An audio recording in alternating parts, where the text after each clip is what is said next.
I never expected a birthday text to change my entire life, but when my dad told me he'd sold the laptop I saved for all year, just to buy my sister a new phone, and then said, "You're out.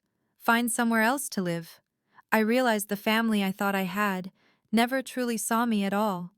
Hi, I'm Sienna Dawson, and this is the story of how I went from being the good daughter everyone depended on to finally standing up for myself and reclaiming everything they tried to take away. If you've ever felt invisible, unheard, or like your worth only mattered when it helped someone else stay with me, this story might be yours too. I turned 24 the morning my father sold my laptop without telling me. That wasn't the first time I'd felt invisible in my own home, but it was the first time I realized I didn't have to stay. The day began like any other. I rolled out of bed before sunrise, brushed the sleep from my eyes, and slid into the only clean black pants I owned for my morning shift at Grayson's Cafe. The clock read 6:12 a.m. My stomach grumbled, but the kitchen downstairs was quiet, the fridge probably half empty again. I didn't expect balloons or cake. Still a part of me, the small fragile part that refused to stop hoping, wished someone in that house would remember. In the kitchen, my mom Loretta stood at the counter with her back to me, sipping coffee and scrolling through her phone. She didn't even look up when she muttered, "Morning." "It's my birthday," I said, forcing a light tone. 24 today." A beat passed. "Oh," she said. "Happy birthday, Sienna." No hug, no smile. Just a distracted nod before she reminded me to drive Paige to her nail appointment later. That was the extent of it. "No, we're proud of you," no mention of the fact that I'd managed a 3.9 GPA while juggling 2 part-time jobs and covering half the utility bills at home. My dad Victor hadn't even come downstairs. Still, I grabbed a granola bar and headed out. There wasn't time to dwell. Rent was due at the end of the month and I was already behind on my tuition deposit. The money I'd been squirreling away was the only thing keeping me afloat, and I'd been building that fund slowly, tip by tip, shift after shift.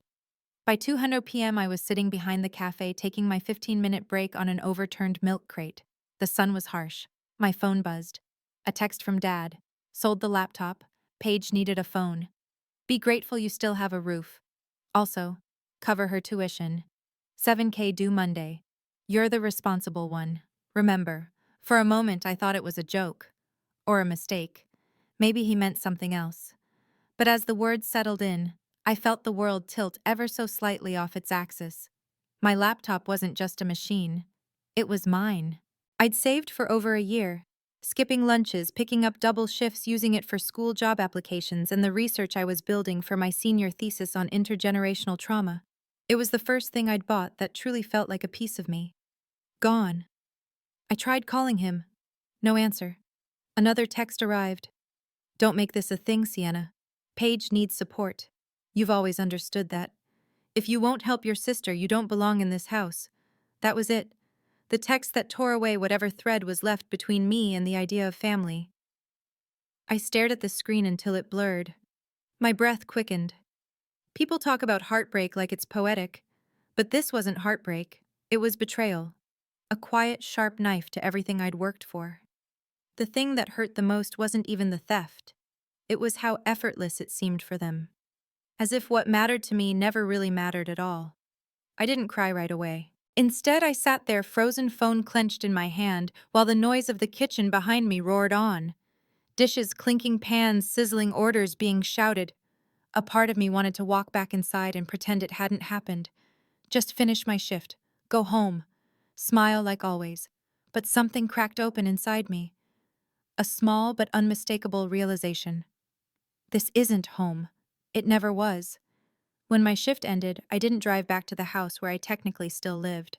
Instead, I turned left on Jasper Avenue, heading toward the only place I knew I'd be welcome. Ivy's apartment.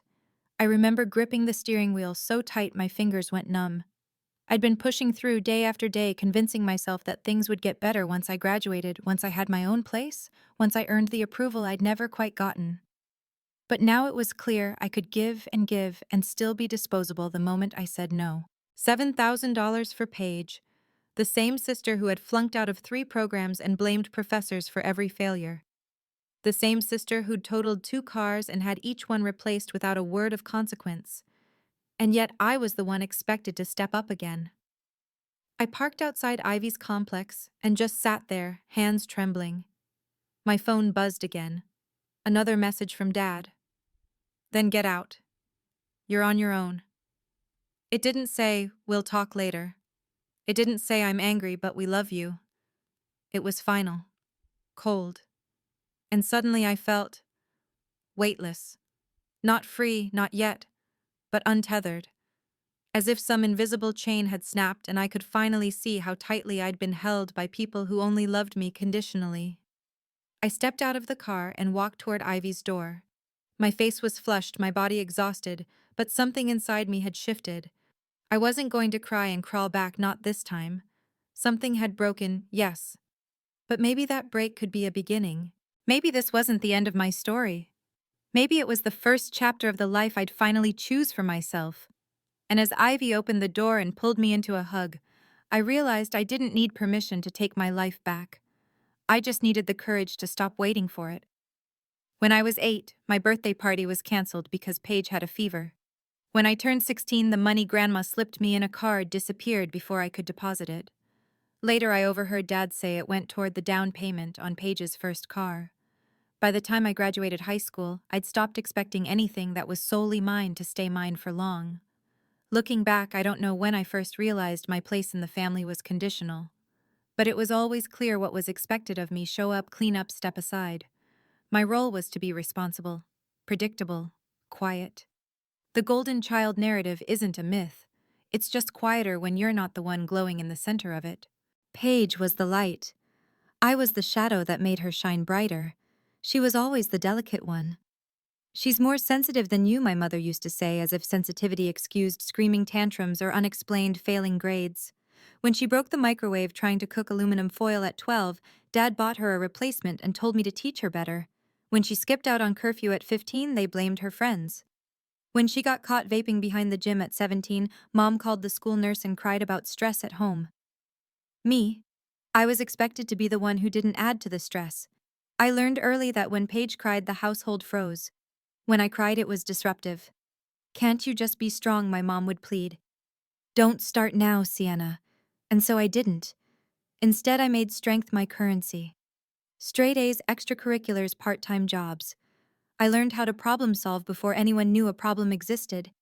I fixed leaking faucets, cooked when Mom was too tired, edited Paige's essays at 2 a.m. even when she texted me rude things about how I loved being the nerd.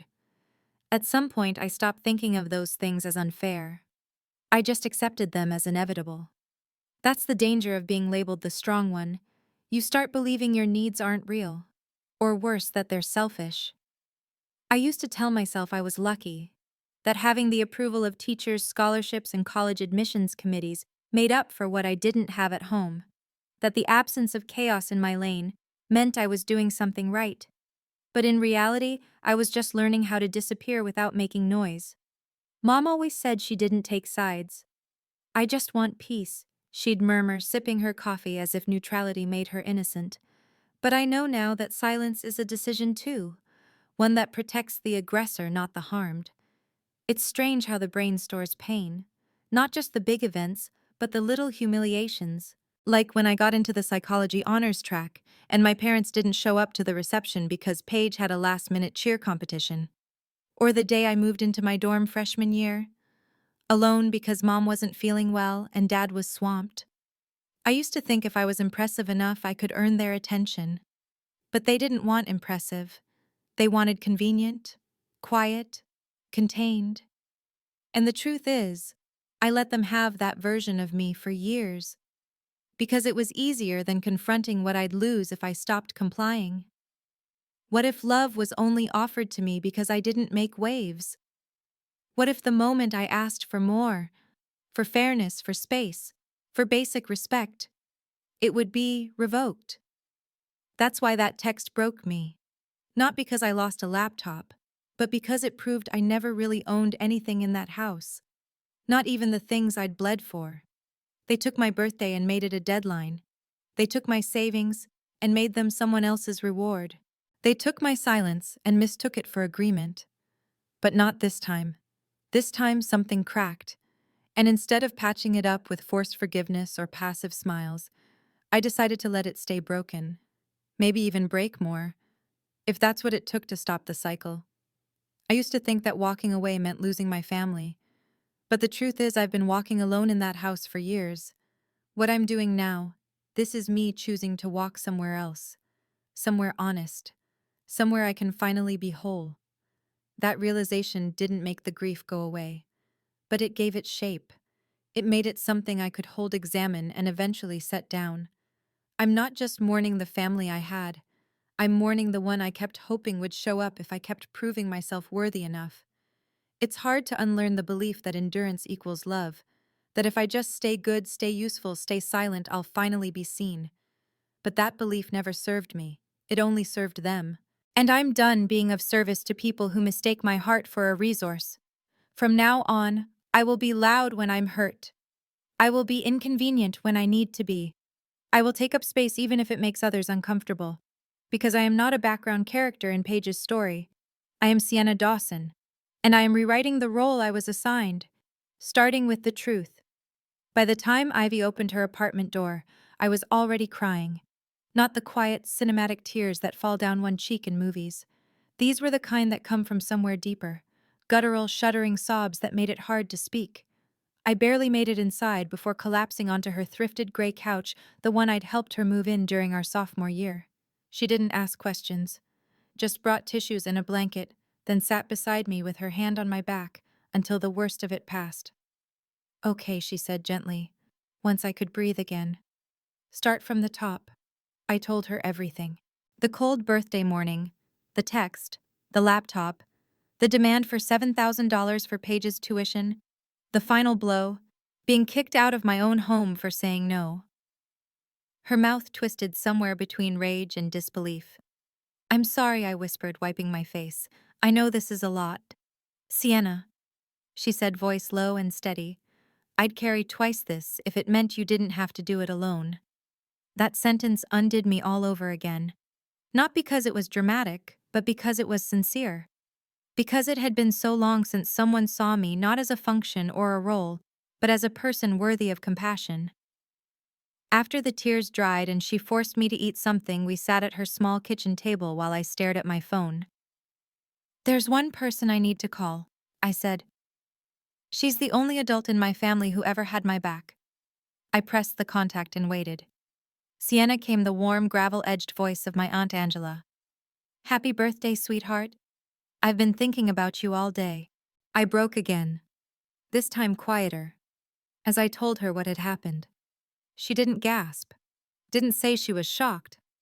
Instead, she let out a long sigh, the kind that carries years of stored frustration.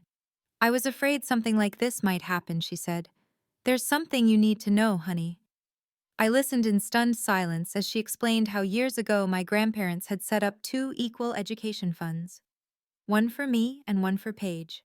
I was supposed to gain access to mine when I turned 18, but my father had told the trustees I wasn't ready. He'd used it, without my knowledge, without my consent, to cover family expenses, and more recently, Paige's tuition attempts. "It's not legal," Aunt Angela said quietly. "I warned your parents before. They insisted they'd replace the money. I knew they wouldn't. My mouth was dry. For years I'd worked multiple jobs to avoid debt, sacrificed nights and weekends, all while my father secretly drained what had been meant for me." That's when something inside me shifted, from grief to fury. Not the kind of rage that consumes, the kind that clarifies. "I'm done," I said, voice steady. "I'm not playing their game anymore." Angela didn't hesitate. "Good. Whatever you need, I'm here." We hung up and I sat back, hands trembling again, but this time with purpose. "Ivy." I said, "I need a notepad." Within the hour, I had a list of what needed to happen. First, I filed a police report online for theft of personal property. I included the laptop's serial number, the receipt in my name, and the name of the neighbor who allegedly purchased it.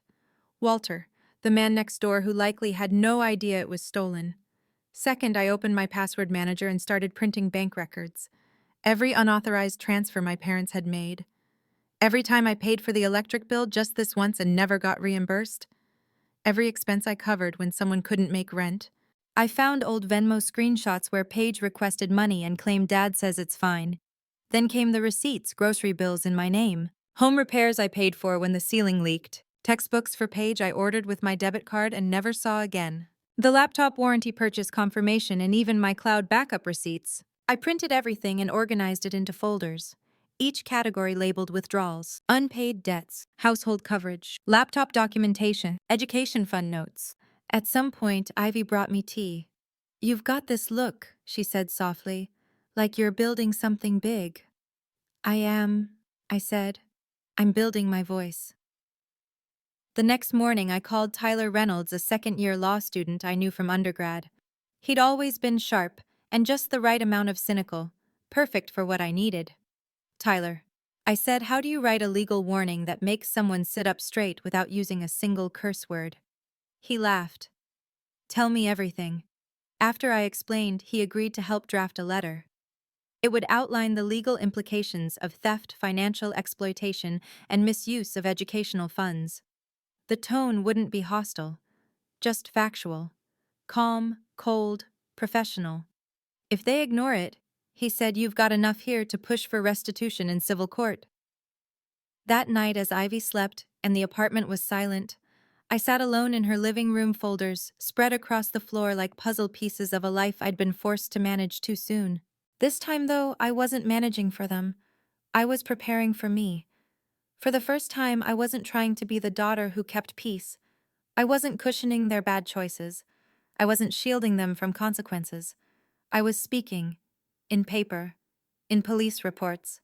In legal phrasing. In ink and timestamps and documented truth. And I wasn't going to apologize for it.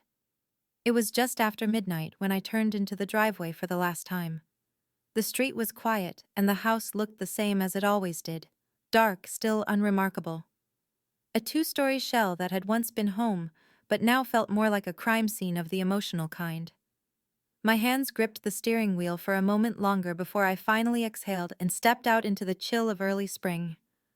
I had one goal: collect what was mine and leave what needed to be said. As I approached the front door, I noticed the light was still on in Paige's room, second floor right side. The flicker of movement behind her curtains told me she was still awake. I had hoped to avoid a run-in, but luck, it seemed, had a different idea. The key still worked. The lock clicked in quiet protest as I turned it. The house creaked under my feet like it recognized me but wasn't sure if I belonged anymore. I climbed the stairs slowly, memories trailing behind me like echoes. Late-night study sessions, whispered phone calls with Ivy, the sharp pangs of solitude. When I reached my room, the door was slightly ajar. Inside stood Paige, in front of my mirror, wearing my black cocktail dress, the one I'd bought after saving up for job interviews. Her reflection stared at mine through the glass, startled for a second, then unimpressed. "Oh," she said, twirling a little. "Didn't think you'd come back tonight." I stood in the doorway, too tired to argue. "What are you doing in my room?" I asked, keeping my voice level. She shrugged, like it was the most natural thing in the world. "Trying on a few things. Mom said I could take what I wanted. Since you're leaving anyway." She turned to admire the dress from another angle, then added, "Besides, you don't really need stuff like this anymore. Waitressing isn't exactly a dress-up kind of job." I said nothing, because there was nothing left to say. I crossed the room and pulled out my suitcase from under the bed. Slowly, methodically, I began folding the essentials. Clothes, personal documents, the few small keepsakes that had managed to stay mine all these years. I moved with purpose, careful not to let my hands shake. From the corner of my eye, I watched Paige rummage through my jewelry box. "Where's my laptop?" I asked quietly. "Dad sold it to Mr. Callahan next door," she said without a trace of guilt. "His daughter's going off to college. He said it's in perfect shape." I nodded, biting back the heat in my chest. "How much did he sell it for?" She turned, grinning. $1,200. My new phone was only $8, so I got to keep the rest. Pretty fair, right? It wasn't a question. It was a declaration. Of ownership. Of entitlement. She was standing in my room in my dress, bragging about spending the remainder of money made from selling my laptop. And it didn't even seem to register that anything about this was wrong. Did it ever occur to you, I said slowly, that it wasn't his to sell? Paige rolled her eyes and waved a hand. Oh my God, don't be dramatic. It's a laptop. You lived here rent-free, so maybe think of it as contributing. I paused, then zipped my suitcase shut. Not because I was done packing, but because I was done explaining. As she sifted through a few more items, making casual backhanded comments about my boring taste, I walked across the hallway to the laundry closet and grabbed the folder. Thick, heavy, truth in paper form. Inside copies of financial records, bank statements, receipts, emails, my police report. Everything Tyler helped me draft. Everything Ivy and I had collected. Everything that no longer stayed hidden. On top of the folder, I placed the letter Tyler had written on my behalf. A formal legal notice outlining every offense and violation. Calm, direct, unmistakable. I took the folder downstairs and set it neatly on the center of the kitchen island. Then from the pocket of my coat, I pulled a small, folded note. My final statement. My voice concise and unshakable. I won't speak again until the damage is acknowledged and repaired. I set it atop the folder, weighted it down with a salt shaker so it wouldn't drift. Then I took one last look around the kitchen. The smell of stale coffee, the fridge humming low, the calendar still stuck on the month before. Paige remained upstairs, probably scrolling through my social media on my own phone charger. Good. This wasn't a scene for confrontation. It wasn't even a goodbye. It was a declaration of independence. I stepped back outside, the air crisp against my skin. My suitcase thunked softly as I placed it in the trunk of my car. The headlights blinked on, casting long shadows across the driveway. As I buckled my seatbelt and started the engine, I didn't cry. There was grief, yes, and anger, sure, but above all there was clarity. The kind that comes only after years of swallowing things you were never meant to carry. I had walked into that house a daughter desperate for belonging. I was leaving it a woman who finally understood she didn't need their permission to belong to herself. And whatever waited for me next, it would be on my terms. By 7:00 a.m., my phone was already buzzing on the nightstand. By 7:15, it had lit up 46 times. Missed calls, voicemails, text messages that came in waves, rage, disbelief, denial, bargaining. My father led the charge. You ungrateful girl. After everything we've done for you. This is slander. You think you're better than us now. Call home. Now! Then came my mother, flipping tone mid-thread. Sienna, this isn't like you. We're family. Your father is very upset. He's not sleeping. Please don't destroy us over misunderstandings. And Paige trailing behind with confusion and emojis, as if the gravity of the situation hadn't yet dawned on her. What did you do? Mom and Dad are freaking out. They said you're suing us. Can we just talk? Please. I sat at Ivy's kitchen table, a lukewarm mug of tea untouched in front of me, the notifications stacking like sediment. Ivy glanced at the screen and then at me. Going to answer any of that, I shook my head. Not yet. The truth was, I didn't trust myself to speak without folding. Years of conditioning don't unravel overnight. The urge to appease, to smooth things over, still stirred beneath my skin. But I knew silence was the only boundary they couldn't spin. Then the phone rang again. But this time it wasn't my parents. It was my grandmother, Geraldine Dawson. A woman known for her grace, her meticulous silver bun, and her lifelong refusal to take sides in family disputes. In our family, she was the diplomat, never confrontational, always composed. Grandma, I answered, already bracing. But what came through the line wasn't softness, it was steel. Sienna, she said, her voice firm. I just spoke to your father. He was ranting. I told him to stop and listen. For once. I blinked. You? You did. He told me about your folder? She continued. Didn't give details, but enough. I've had suspicions for years. I want to hear it from you. All of it. So I told her. Not the whole story. Not yet. But enough for her to understand the framework, the theft, the erasure, the silence I'd been forced to swallow. She didn't interrupt. When I finished, there was a long pause. Your grandfather would be furious, she finally said. We didn't set those funds aside for Paige's parties or your father's car repairs. We set them aside for you. I know, I whispered, surprised at the knot that tightened in my chest. I'm flying in tomorrow, she added. I want to look your parents in the eyes. The call ended and I sat in stunned silence. Ivy was already pouring more tea. Geraldine is flying in, she asked. That's new? Yeah, I said. She's never done that before. By noon, the family group chat I'd never used was filled with panic, Mom pleading, Dad threatening legal action, and then finally, Grandma says she's coming. What did you tell her? I muted the thread. Around 3, Aunt Angela arrived with a worn leather folder in hand. She dropped it on the table between us and exhaled. I wanted to wait until you were ready, but now's the time. Inside printouts, spreadsheets, emails, all confirming what she'd suspected and what I'd feared. Over the last 6 years, my father had accessed the educational trust set aside by my grandparents. Not once, but systematically. He'd siphoned money for Paige's school applications, household bills, even luxury purchases. He'd filed misleading progress reports to the trust manager, claiming I was on full scholarship and didn't need support. I knew something was off, Angela said, but I couldn't prove it. Until now. She looked at me, her eyes fierce. You're not crazy. You're not overreacting. You're uncovering the truth. I nodded, gripping the edges of the table to stay grounded. Then the doorbell rang. Ivy peeked through the peephole, then turned to me. It's Paige. I wasn't sure whether I was ready, but I nodded anyway. When the door opened, Paige stood there. Makeup-smudged eyes, swollen shoulders hunched like a child caught sneaking out after curfew. Hi, she whispered.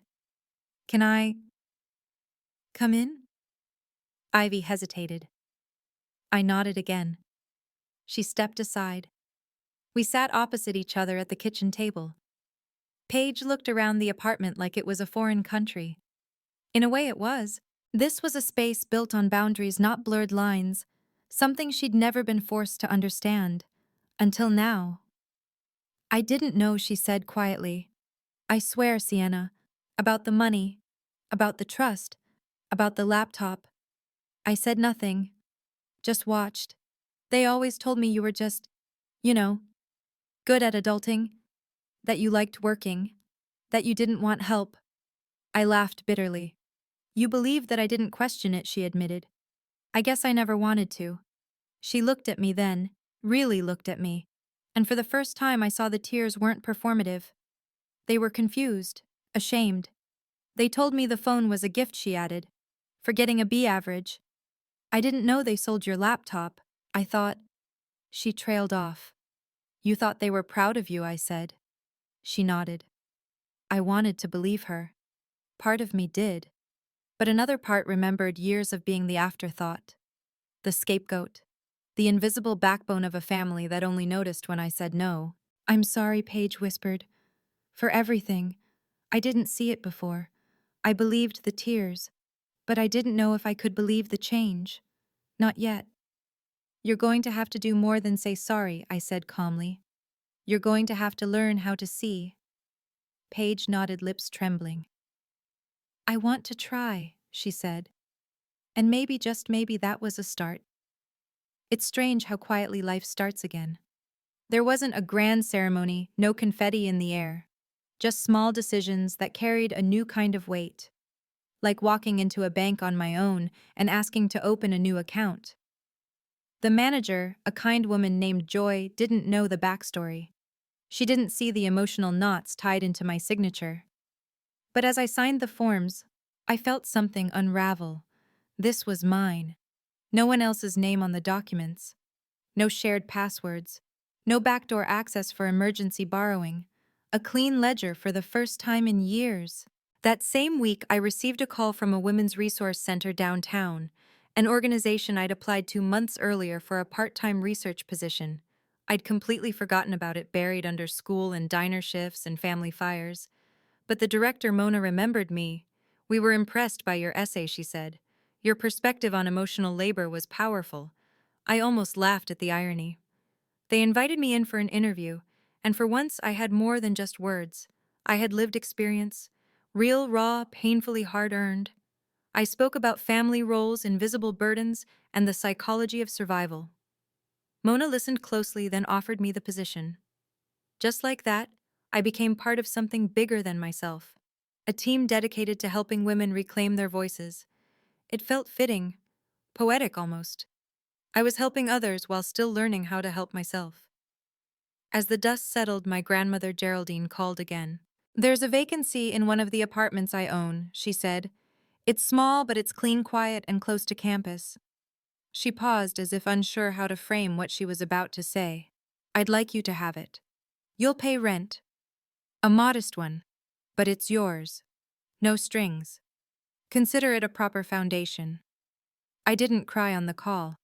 But when I stepped into that sunlit studio apartment 3 days later, I stood in the center of the room and let the tears fall freely. Not because I was sad, because I was home, on my own terms. The building was older with creaky floors and thin walls, but there was something honest about it. No hidden expectations, no borrowed ownership. Just four walls, a leaky faucet, and the beginning of something real. That's where I met Nathan. He lived across the hall, worked from home as a freelance graphic designer, and introduced himself while I was struggling to carry a box full of psychology textbooks. "You look like you're either moving in or running away," he joked, offering to help. "Maybe a little of both," I replied. He didn't ask questions, just carried the box inside, and over the next few days, became a presence that didn't take up too much space. The kind of person who offered support without expecting anything in return. When I told him my laptop had been wiped, he asked gently, "Did you ever have automatic cloud backup?" I blinked. "I think so. I set it up once, but I don't know if it worked." "Let me take a look," he offered. "I've recovered worse." Within an hour, he had restored 87% of my files, including my thesis draft, a folder titled Career Apps, and a photo album I hadn't realized I'd missed until it came blinking back to life. I stared at the screen in disbelief, my voice catching in my throat. I thought it was all gone. "Not gone," he said simply. "Just waiting for the right tools." I didn't know how to thank him. So I offered the only thing I could: honesty. "You're the first person in a long time who's helped me without asking for something." Nathan just smiled. "Everyone deserves that at least once." With my files recovered and my schedule stabilized, I threw myself back into school. My thesis advisor, Dr. Valencia, had granted me an extension once she learned the surface-level story of my family fallout. "You've demonstrated more emotional intelligence in one semester than some faculty do in 10 years, she told me. "Take the time you need, but don't give up." I didn't. I rewrote chapters, rechecked sources, and for the first time, I let my own voice take the lead in my analysis. The thesis became more than just an academic requirement. It was a map of how I had survived, how women survive, when no one gives them credit for the labor they carry. I submitted it 2 weeks before the new deadline. A week later, a letter arrived from the university's financial office. "We are pleased to inform you that your full merit scholarship has been reinstated retroactively and will continue through graduation, effective immediately." There was no mention of the whispers behind closed doors, no apologies for the years my parents claimed I didn't qualify because I didn't need help. But it didn't matter. The scholarship bore my name, and for the first time that name felt like enough. The envelope came in the mail one quiet Friday morning. No note, no dramatic flourish. Just a cashier's check, crisp and official, tucked into a simple white card that read, "This isn't everything, but it's a start." Page. The amount, $7,000. Exactly the sum my father had demanded I pay for her tuition. I sat on the edge of my bed, the check trembling between my fingers. My first instinct was disbelief, not because of the money, but because it came from her. It had been weeks since our last conversation, when she'd cried in Ivy's kitchen and said she hadn't known. I hadn't expected a follow-up. Not really. We came from a house of empty apologies and promises that evaporated with morning light. But this was different. Later that day she called. "Did you get it?" she asked quietly. I did. "I've been saving every paycheck since I started working part-time at the daycare on campus," she continued. "Took some extra shifts, skipped spring break, Grandma helped me figure out the rest. There was a pause. Then she added, I didn't want you to carry what he did. Not anymore. Her voice cracked a little on that last part. I'm not asking to be absolved, she said. I just want to be better. We agreed to meet the following weekend. Neutral ground. A little cafe near campus, where no one knew our last name or history. When she walked in, I barely recognized her. She wore no makeup. Her hair was pulled back into a simple ponytail, and she carried a worn canvas tote bag bursting with textbooks. She looked like any other 20-year-old trying to make her life make sense. But the biggest change wasn't her appearance. It was her posture. Gone was the practiced ease, the unbothered slouch of someone who never had to answer for anything. In its place was something closer to awareness. She looked me in the eye and sat down without reaching for her phone. I changed my major, she said once the coffee arrived. Elementary education. I declared it last week. I blinked, surprised. Not just by the decision, but by the certainty in her voice. Remember when I was 6 and used to line up stuffed animals and teach them how to spell? She asked, half smiling. I guess I knew even back then. I nodded slowly. And Dad told you it wasn't worth the money. He said teaching was for people who gave up on bigger dreams, she replied. So I kept picking programs I didn't care about, just to get his approval. We sat in silence for a moment, sipping coffee that had gone lukewarm. I didn't know what it meant to be manipulated until this year, she said finally. I thought I was just loved more. That landed hard. She took a breath. They fed me this story. That you were cold, that you wanted to do everything on your own. That I needed more support because I wasn't as strong. I believed the opposite, I said. That I was only valuable if I could carry everything. That if I didn't, no one would. We looked at each other. Two women raised under the same roof, but taught to live completely different lives. The contrast wasn't accidental. It had been crafted. They played us, Paige said, against each other. They played us both, I corrected gently. There was another pause, one filled with a kind of grief I hadn't yet named. The grief of knowing your family never really knew you. Only the version of you they needed you to be. I want to fix things, Paige said. Not just between us, but with myself. I believed her. But belief didn't mean I was ready to rewind. I appreciate that, I said, but we're not rebuilding what we had. She flinched slightly, and I softened my tone. We're starting over, I clarified. From now, not from back then. She nodded slowly. I get it. The past. It's not something we can just paint over. No, I agreed. But we can stop letting it be the blueprint. There was a long breath between us. Then something shifted. She reached across the table, not to hold my hand, but just to close the distance slightly, a quiet acknowledgement that she knew how far she'd been and how much further she had to go. Before we left, she asked if we could meet again sometime. I said yes, but I also said, only if it feels healthy, for both of us. She smiled, small, a little sad, but genuine. I'd like that, she said. As we parted outside the cafe, I watched her walk toward the bus stop. A girl carrying her own weight for the first time, her steps unsure but hers. And as I turned in the other direction toward the little apartment I now called home, I felt something settle in me. Not closure, but clarity. We were no longer two roles in a family script. We were two women finally writing our own. And while I didn't know what the next chapter would hold for Paige, I knew what I needed from mine. Truth, boundaries, and relationships built from the ground up. We can rebuild, I'd told her. But from here, not from what they built. The candles flickered gently atop the lemon cake, their soft glow painting golden halos on the faces gathered around my dining table.